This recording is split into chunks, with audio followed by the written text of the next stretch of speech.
6 सत्यवती को उसकी सखियां लेकर बाहर आईं, तो देवव्रत ने पहली बार उसे देखा।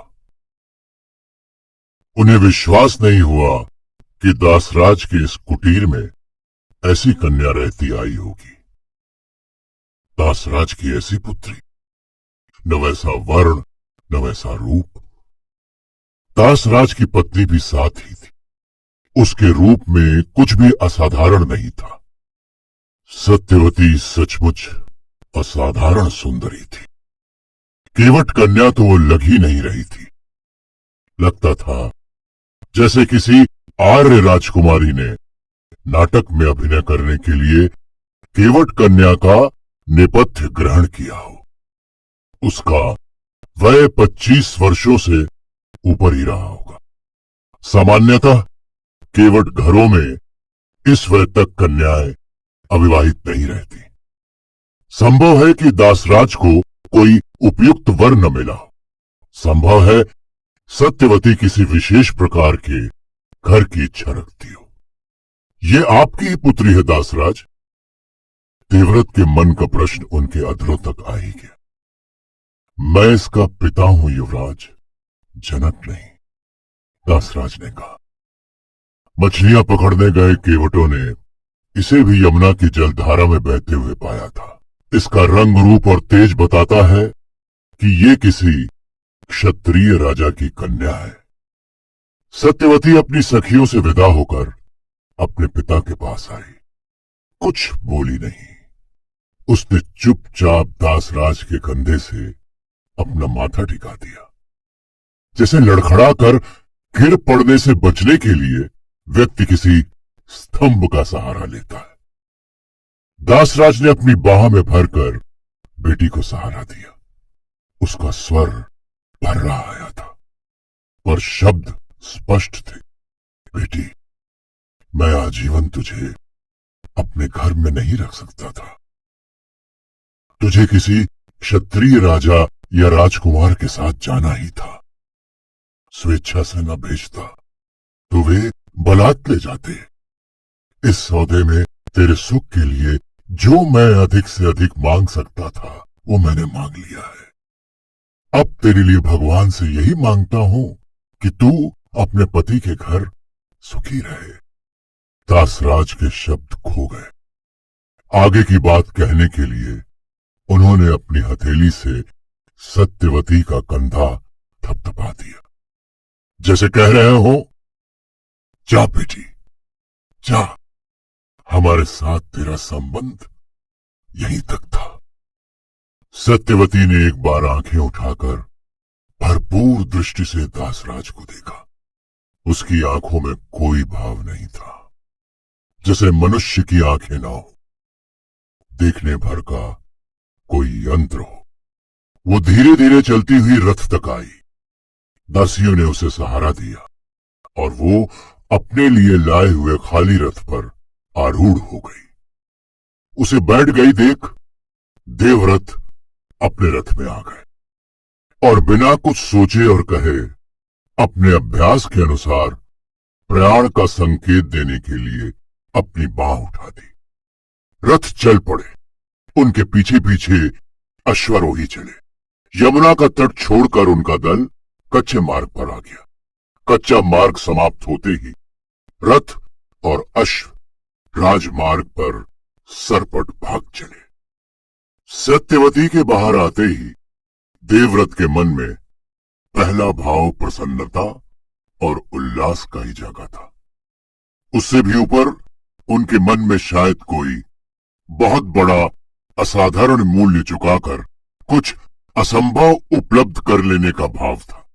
देवव्रत ने आज अपने सारे भौतिक सुखों को तिलांजलि देकर पिता के जीवन के इस खंड में उनकी मनोकामना को पूरा किया था। शायद ये अपने पूर्वज पुरु से भी बड़ा त्याग था।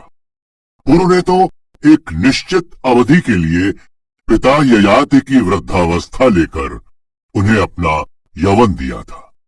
अपना यौवन देकर पुरु वृद्ध हो गए थे, शरीर से भी और मन से भी। इसलिए उनके मन में यौवन के सुखों की आकांक्षा भी नहीं रही होगी। किंतु देवव्रत ने तो अपना यौवन रख लिया और उसके सुख त्याग दिए।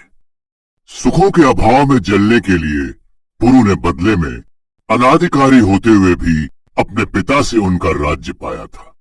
देवव्रत ने अधिकारी होते हुए भी अपना राज्य छोड़ दिया था। देवव्रत ने अपने सारे बंधन तोड़ दिए थे। उन्हें सुख का प्रपंच अब कभी वंचित नहीं कर पाएगा। वे मुक्त की आनंदावस्था में विचरण करेंगे।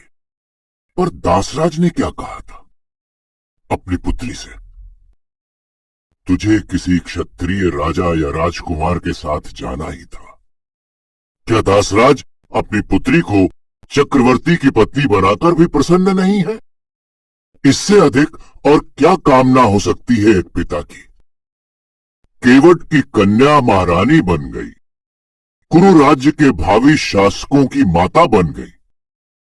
पर हां, समवयस्क, समविचार, समव्यवहार जीवन संगी का सुख तो उसे नहीं मिलेगा। उसने केवल पाया ही नहीं, बहुत कुछ खोया भी है। जब दशरथ और कैकेयी तक का जीवन संतुलित और सुखी नहीं रह सका, राम और भरत जैसे भाइयों को भी उस असंतुलन का दुख उठाना पड़ा, तो और कोई कहां से सुख पाएगा? क्या आज से कुरुवंश के महलों में भी वृद्ध राजा की युवती भार्या की कथा दोहराई जाएगी? तो क्या हो गया?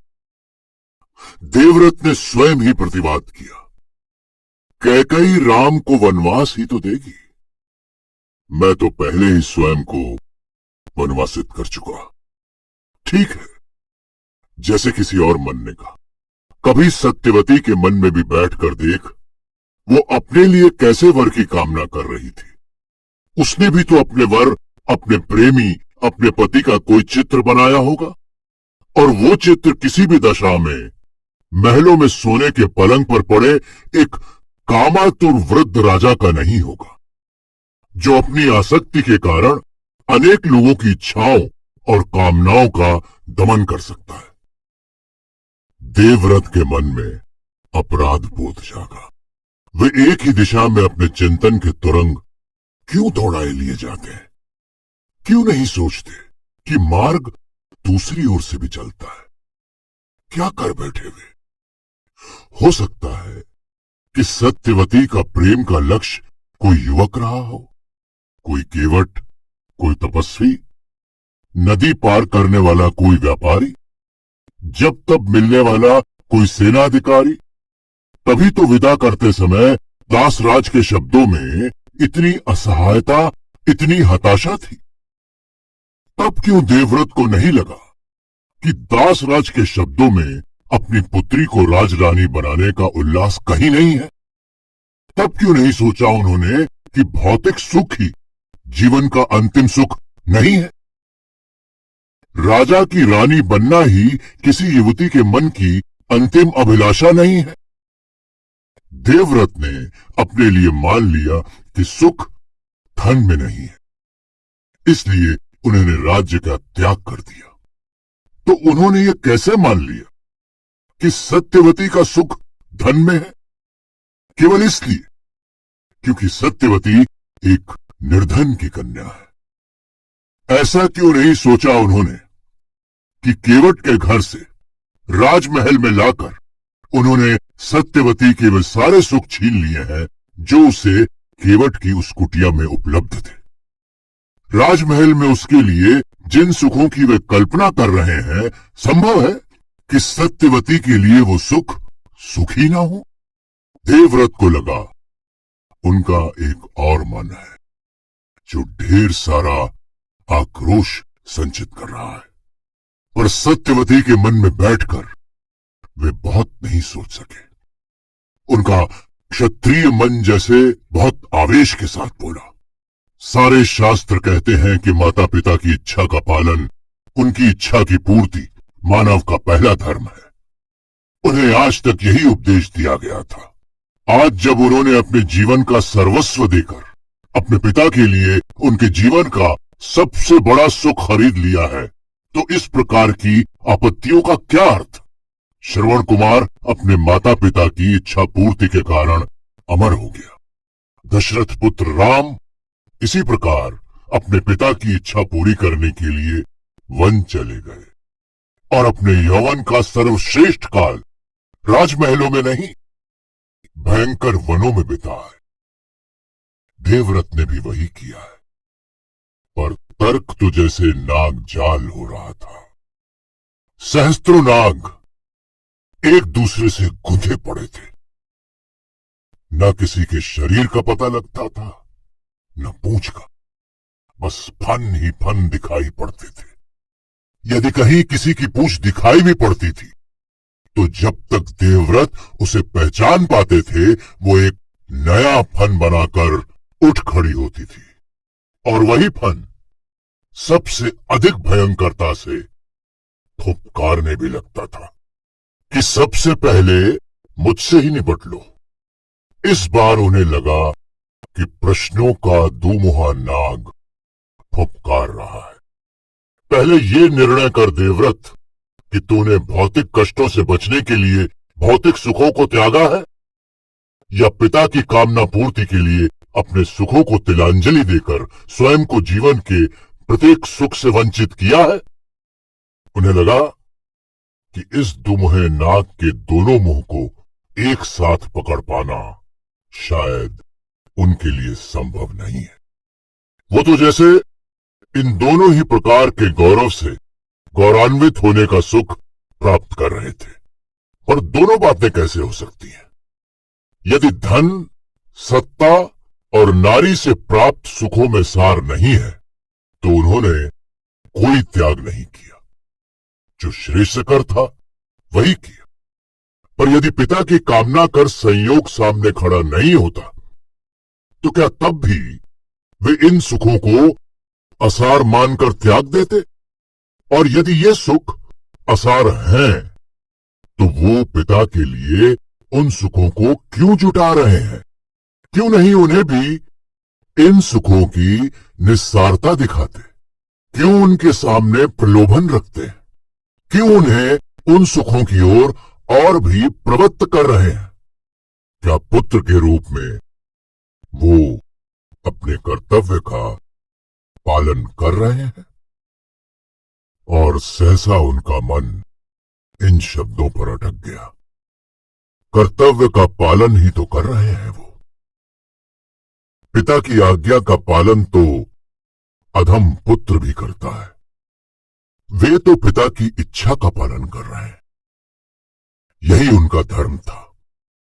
पुत्र के रूप में यही उनका परम धर्म था। उन्हें लगा उनके मन के सारे उद्वेग शांत हो गए। थोड़ी देर पहले जो मन सागर की तरह उत्ताल तरंगों को झेल रहा था, जिसमें प्रत्येक क्षण एक ज्वार उठ रहा था, वो सहसा ही शांत हो गया था। सारे संशयों ने पालतू कुत्ते के समान अपने स्वामी के सामने सिर टेक दिया था और पूंछ हिला रहे थे। देवव्रत दिग्विजयी के समान उन्हें देख रहे थे। पर सागर अधिक देर तक शांत नहीं रहा। उसमें फिर से प्रश्नों की लहरें उठने लगी। पिता और पुत्र का क्या संबंध है? देवव्रत जिस समाज में रहते हैं, वो समाज मानता है कि पिता ने पुत्र को जन्म दिया है, पिता ने पुत्र का पालन पोषण किया है, इसलिए पुत्र पर पिता का पूर्ण अधिकार है। पुत्र पिता की संपत्ति है। पुत्र पिता के लिए जो भी कर दे वो कम है। ये शरीर पिता का है, ये प्राण पिता के हैं। पर देवव्रत बहुत समय तक वनों और आश्रमों में रहे। उन्होंने प्रकृति को बहुत निकट से देखा, वनस्पति को भी और पशु जगत को भी। वनस्पति की उत्पत्ति, विकास और अवसान, तीनों को देखने से प्रकृति का स्वरूप उनके सामने प्रकट हुआ है। वर्षा ऋतु आती है तो धरती का कण कण जैसे सृष्टि करने को आतुर हो उठता है। कहीं किसी प्रकार बीज डाल दिया जाए, किसी पौधे की शाखा तोड़कर लगा दी जाए, पृथ्वी उसे अपने गर्भ में धारण कर सप्राण कर देती है। उन पौधों का विकास होता है, उनमें फूल और फल आते हैं और वे पौधे फिर से अपने बीज में परिणित हो जाते हैं। ये तो प्रकृति का चक्र है। इसे ही माया का प्रपंच कहते हैं क्या? शून्य में से आकार प्रकट होता है और फिर वो आकार सिमटकर शून्य में समा जाता है। पिता भी तो उसी प्रकार सृष्टि को आगे बढ़ाने का उपकरण मात्र है। उस पूरे वृत्त की निकटतम कड़ी वो भी तो किसी और पौधे का बीज है, जो कुछ और पौधे उगाने का माध्यम बनता है। जो कुछ उसे प्रकृति से मिला है वो उसे वापस प्रकृति को दे रहा है। फिर अधिकार किस बात का मांगता है वो? प्रकृति ने उसके मन में ममता भरी है ताकि संतान का पालन पोषण हो।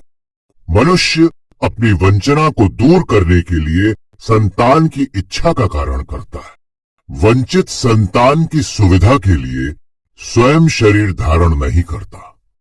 संतान में वो अपना विकास पाता है, इसलिए उसकी रक्षा करता है, उसका पोषण करता है।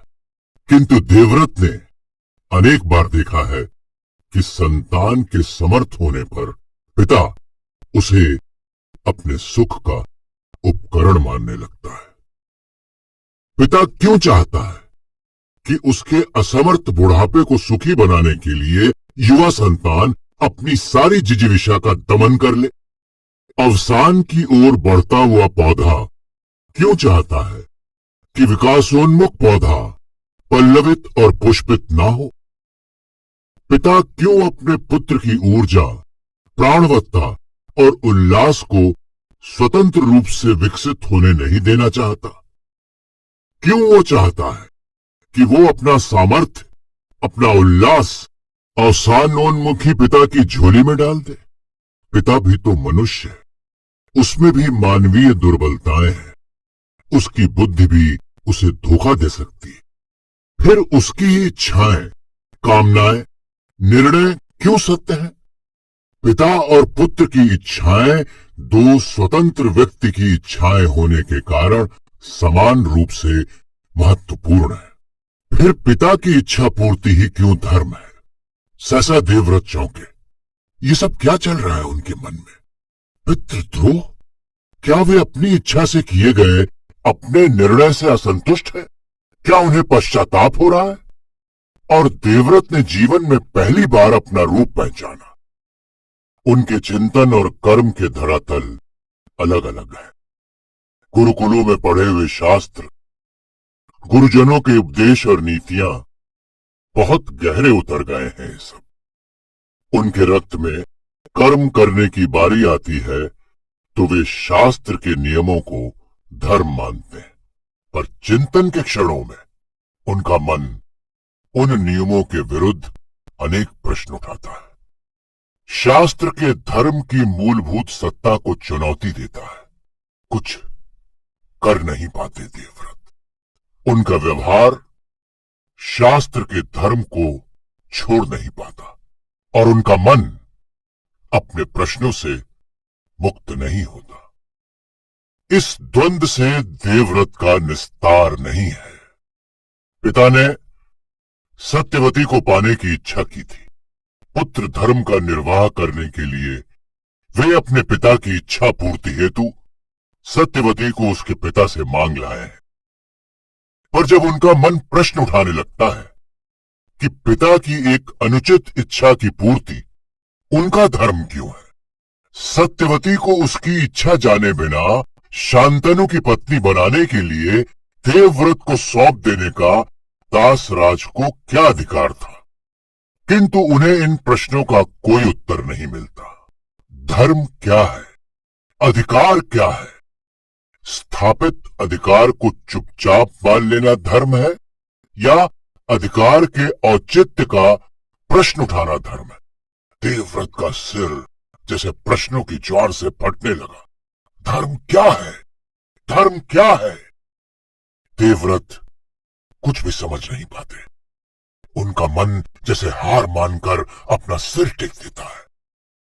धर्म की गति अति सूक्ष्म है देवव्रत।